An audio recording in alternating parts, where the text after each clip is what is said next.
American Graduate Let's Make It Happen, a public media initiative made possible by the Corporation for Public Broadcasting.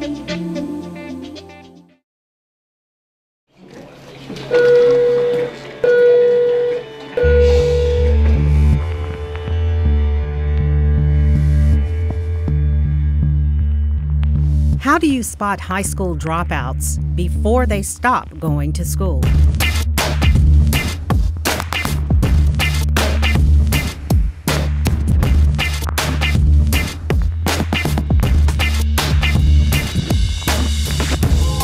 In elementary school, I was a really good student. When I got to middle school, I just stopped caring. I don't know, I just wanted to be cool.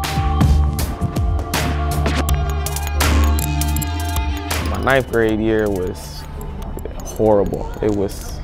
I was failing almost every class. I didn't like being here. I didn't like coming. I didn't like learning stuff. I hated all the classes. In Nashville Public Schools in 2012, 1 in 11 students dropped out. 8.8%, almost 4 times the previous year's dropout rate. Where are your grades now? Barely passing. Are there clues that can help keep students from failing? This student walks in the door with a 2.9% probability of being proficient or advanced, meaning that she is going to have some pretty significant interventions. These are the numbers. This is accurate. So you can see how you're doing, you can see how other kids are doing. Instruction has changed because of looking at kids individually. And data helps with that. Data has to help. It's detective work a lot of the time. If you're not looking at the data, then you're scatter shooting. You're just throwing paint and hoping you hit the wall.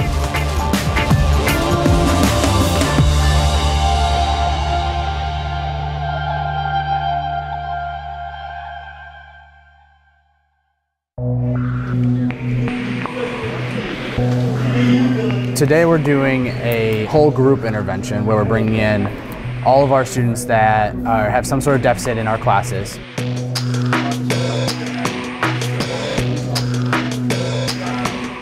This is a reality check for these students at Nashville's McGavock High School.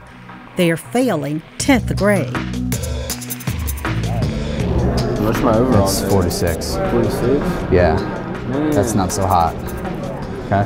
So I'm going to put that photosynthesis respiration test, because right now that's a 0. That's killing your grade. So we're missing a lot of assignments. Okay, every single one of these assignments is available on Edmodo. See, I don't have internet. Okay. If I understand that I have not fulfilled the requirements necessary to be successful in Ms. Robinson's English 2 class. As a result, I have a failing grade. Today, Ms. Robinson has given me an opportunity to improve my grade under the following conditions. There's a little bit of urgency, yes, because there's so many students that we need to reach, and it's a good way to make that first step. If this doesn't work, then we can look at using the little more individualized intervention. Interventions are part of McGavock's unique strategy for getting ahead of potential dropouts and keeping them in school. Drastic measures for a school with a troubling record. I came into a situation that the discipline was not very strong at all. The year before I came, they had 4 principals in 1 school year. The school had not made AYP for 10 years in a row. We were on the verge of being, the school was on the verge of being taken over by the state. Robin Wall is executive principal at McGavock High. He was recruited from a successful career as a high school principal in Texas to tackle the job of turning around McGavock. The graduation rate was one of the issues when I came in. Not making AYP for 10 years, that was something I didn't know when I first came. I knew they hadn't done well, I just didn't have a clue how long it had been since they hadn't done well. For a decade, McGavock High did not meet federal benchmarks for school performance under No Child Left Behind. In In 2005, McGavock's graduation rate was a dismal 56%. It improved a bit during the next 4 years, hovering around 75%, until 2010 when the rate jumped to 81%. Now McGavock's graduation rate is back in the mid-70s, and Wall points to one reason. The standards for graduation were changed. I know that in some schools they're not even reaching the 70% mark. It's also an overall district issue because there are certain areas that are struggling more with it than others are. Part of the struggle is this. In Tennessee, the graduation rate is not based simply on students who receive a high school diploma. It's based on students who receive a diploma that counts. The criteria changed for Tennessee schools 3 times in 3 years, from 2009 through 2011. For most of that time, the graduation rate counted any student who earned a diploma in 5 years and a summer before turning 22. Then in 2011, federal officials mandated a new, tougher standard, shaving a year off the time allowed and lowering the cutoff age to 18. A student could have taken 5 years to graduate. Under the previous rules, now we're looking at 4 years in a summer. The way it used to be calculated looked more at how students moved from the latter years of high school to graduation, not looking at the whole 4 years of the picture of whether students started in 9th grade and graduated 4 years later. Erin O'Hara oversees data and communications for the Tennessee Department of Education. She says the federal standards make it easier and more accurate to compare graduation rates across states.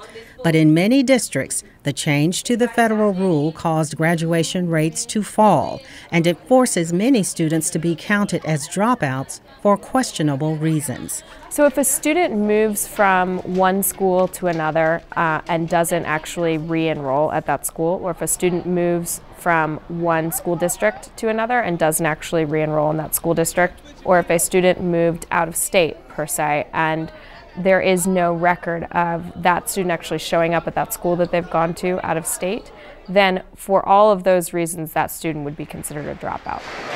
So a dropout is not necessarily someone who does not graduate, but a dropout can lower the graduation rate if it cannot be proved that student stayed in school or received a diploma somewhere. Nashville Public Schools has one of the highest student mobility rates in the state, meaning students move in and out of schools a lot for all sorts of reasons. If somebody transfers out of a district now or out, we're going to have to prove it. Which is very challenging with our Hispanic population from Mexico, because when they go back to Mexico, we can't find them. And so when we can't find them, they're automatically a dropout. And it's not just even Mexico. I mean, other Eastern countries countries have right. an attendance conference. They talked about that. And that's a challenge for our district so much more than other districts in the state. This group of people manages all data for Nashville schools, a committee of professionals who meet every week to review and revamp Nashville's sophisticated data collection system called the Data Warehouse. It can be very difficult, needless to say, to track down students who left your system 4 years ago. So we're trying to come up with methods to have a set kind of information gathered for every single student who leaves. Tina Stinson is coordinator of data analysis and research for Nashville Public Schools. She's among the first to see good and bad trends in school data and figure out ways to make the data warehouse useful for principals and teachers. The most valuable tool has become what's called the Data Dashboard, an electronic link to the records of every Nashville Public School student. It's got her general demographics up here, disability status, LEP status, and address, her at-risk flags, which are 0 at the moment. The at-risk flags for grades, attendance, and behavior are what makes the dashboard valuable because it's based on research by Johns Hopkins University to come up with the best predictors of dropping out using Nashville school data. We have always known that the process of disengaging from school happens way before high school. It may even be elementary school. I mean, if we see a student who has just completely abnormal absence rates, that student is in trouble already. We can see the signals and we can prove it and demonstrate it to those 6th grade teachers, which we couldn't do before. I want you to know that education can be fun, learning can be fun. Megan Rentz failed 8th grade, so she won't be starting high school. Instead, Megan and her parents hope she'll get back on track at Nashville's new Cone School, a program to bridge the gap between middle and high school for students who are failing and at risk of dropping out. I was the quiet one and the good one, and I didn't have no discipline, so I slipped through without learning what I needed to learn, so I wouldn't struggle. Megan and her parents knew she was at risk of failing throughout middle school, but her shyness, good behavior, and attendance made her troubles easy to overlook in a traditional school setting. She was on a 3rd grade reading level. To me, that should have been a red flag, but wasn't. She was struggling in different subjects, her reading, her math, and was called, made several phone calls on every progress report. And was always told, not to worry. A day and a half before she was to be promoted or detained, they decided they would detain her because they didn't feel she was ready, something that I had been telling them for the last 3 years. It's a familiar story to Megan's new principal at the Cone School, Debbie Booker. She's not a behavior problem. She comes in and teachers are sometimes focused, on other things, other kids get their attention. So Megan, by the time you realize, oh, Megan has fallen. And we didn't realize because we thought Megan was doing this because she was in class, she's there every day, doesn't give me any problems. Well, this is great, you guys. So that's the Cone School could be a safety net for Megan, but she's the kind of student who would benefit most from the data dashboard. And it wasn't available to teachers during the time Megan first began failing school. We're missing them. I mean, they're missing something. And then say, for instance, you take an 8th grader and move them on to 9th grade and they're really not ready. They're not ready socially, emotionally, nor academically. So what do you expect that child to do in a traditional school setting? Eventually, they will probably drop out. In some ways, these middle-of-the-road students can be the hardest to catch. I mean, if somebody is acting out left and right, there's no rocket science involved with, this student needs an intervention, something's going on. But a student who's quiet, who does her work or doesn't do her work quietly, can really fall off the radar. And we do have some work to do to catch some of these things. With the permission of Megan and her parents, we reviewed her school records with Stinson to look for warning signs, something that's easily done now with the data dashboard, but wasn't possible during Megan's middle school years. I can tell you, just looking at a final grade in math in 7th grade, she failed. That's an automatic flag right now, but it wasn't back then. Looking at failures in these core subjects is a big deal to us right now, but in our old system would not have been caught. The data part is just, as I said, just the smallest part of it. The interventions that are happening every day with these students, that's where the real work is. So your homework for this weekend will be to work on run-on sentences. Among the most enthusiastic users of Nashville's data warehouse is McGavock High School, where data has become entrenched in school culture, tapped almost daily by teachers and students alike. Take a look at the data wall, please. You can see how you're doing across the board. If you're staying at red, you're not making any progress. So we want to see progress on your test scores. So we want to see all greens across the board. All right? 10th grader Caroline Edwards says she never saw her student data before this school year. We have stickers and we have our own little codes. Mine's Pink Pony, and so we have that, and so nobody knows who we are. But I really like it, and I like to see, visually see, because I'm a visual learner. So visually seeing this is where I'm at, and this is where my goal needs to be. Her English teacher, Andrea Holland, is an enthusiastic proponent of student data dashboards. They pay a lot of attention to it because, like I tell them, these are the numbers. This is accurate. Numbers are pretty accurate. So you can see how you're doing. You can see how other kids are doing. Listen up.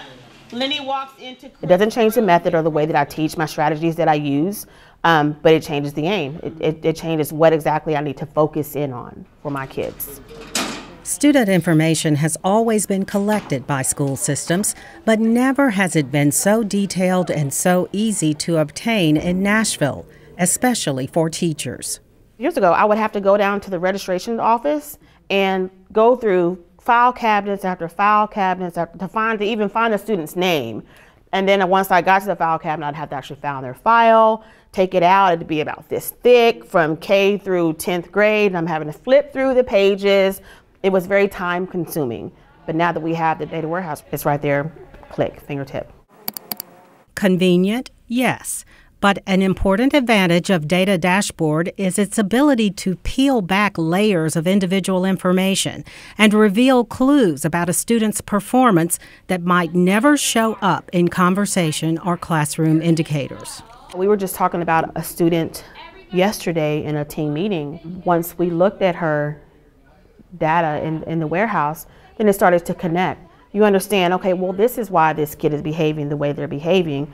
They've been to 5 high schools in one school year, so it makes a difference. So you have to, maybe find those kids and build a tighter relationship with those kids. And then you have a lot of kids that just feel like this is not where they need to be. They have so much going on at home that once they get here, this is not their focus. Their focus is on, well, when am I going to get my next meal when I get home? Well, then we try to bring the student in for an intervention to see what we can do as teachers to help you get back on track. Okay. I think you can do better. Sometimes getting a student back on track means an urgent face-to-face status check, like those in this room. You gotta take this seriously. This is your opportunity. I just started slacking, really. I don't think I could get another opportunity like this, probably. A focused talk and study plan works for some students. If not, teachers and school officials can look at other options for students to get back on track. For example, bringing in a social worker, revising a class schedule. I think that's good. Or even enrolling in a non-traditional school with a different approach to learning. Yeah, you can do pictures or words or a combination. I made straight A's on my report card, and it's way better than my last report card. 4 months after enrolling in the Cone School, Megan seems like a different student. Now that I'm at this school, it's made a whole bunch difference because I get what I need at my pace, and I know that I can be on track to graduate on time. Does anyone want to volunteer to read, Dakota? Megan found her solution through her mom's efforts and good timing with the opening of the Cone School. When he was old as a wonder. But there are other Megans who can now be identified and helped before they fall through the cracks because of Nashville's early warning data system.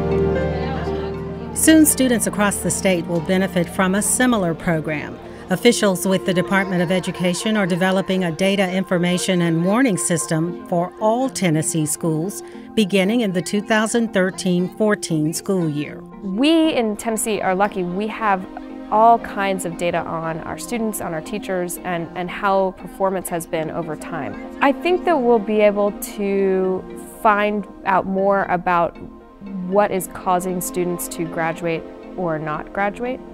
I think we'll be able to do more work with students earlier around remediation for those different areas that they're struggling with and ensure that we're getting more students to the point where they're college and career ready. No, it doesn't happen often, but students do fall through so that, spring of their graduation year, somebody realizes, oh my goodness, they haven't taken X. Again, if we had a graduation dashboard, those could be almost like early warning indicators of on-trackness. Right. The data warehouse team is constantly looking for ways to make student information accurate, useful, and not just punitive or critical.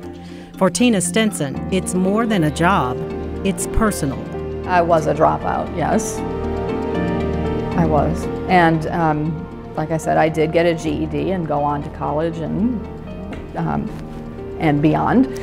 So that is where my passion for this work comes from. I can say that these at-risk indicators would have caught me. I don't know if simply having a conversation with my counselor would have changed things, but you would have seen who I was very early on. The key is to use data as a tool to help individual students, rather than only using data to label, judge, or rank groups of students, teachers, or even entire schools.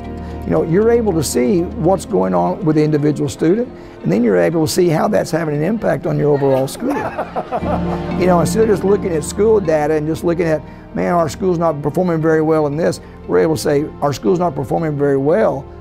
What is the individual student doing, and how can we make that? Because, you know, you keep adding those ones and twos and getting those kids to improve, pretty soon your overall school's looking a lot better.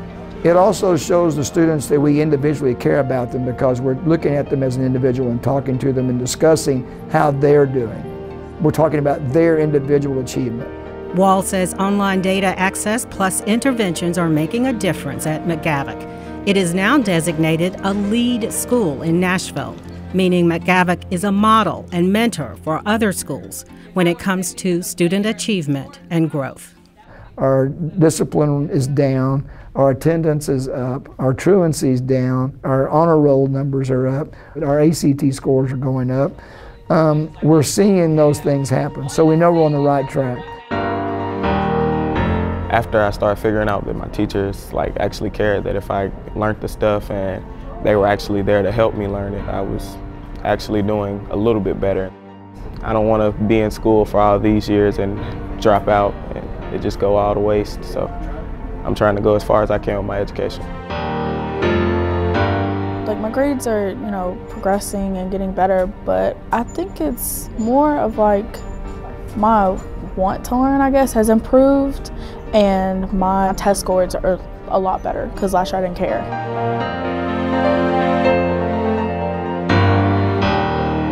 Just because you've dropped out does not mean you're not a smart person who's capable of a lot of things.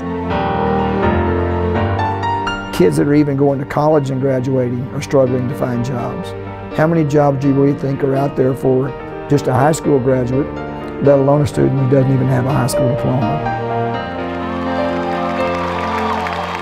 I'm better off if my neighbor gets a diploma, whether he or she gets it in 5 years or 6 years or 4 years, and that should be valued.